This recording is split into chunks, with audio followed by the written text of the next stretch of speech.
Saklolo, papatayin nila ko.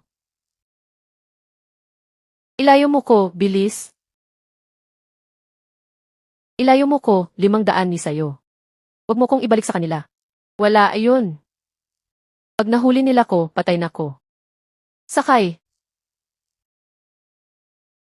Anong oras na, nagmemelon ka pa? Lampas 20 kilos. Babayaran ko. Ilabas nyo, bilis.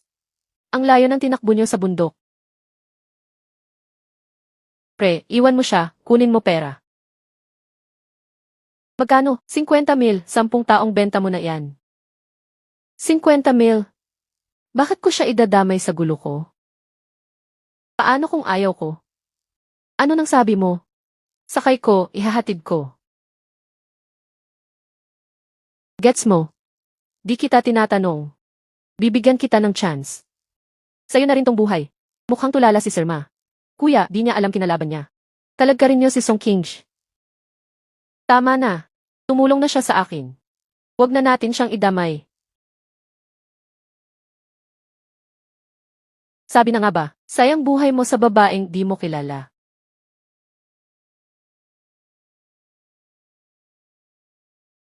Sabihin mo lang pangalan ni teacher. Walang manggugulo sa'yo rito. Ito lang kayo. Anong ibig sabihin? Makinig kayo. Nakalusot ang Diyos. Paano nakarating? Tabi. Pasok sa loob. Kanina ka lang. Kapit, wag, iliko mo na. Sige, itabi mo na. Habol na sila. Kita ko. Kaya ba ng kotse mo? Hindi. Kalmado ka pa rin? Bilisan mo yung takbo.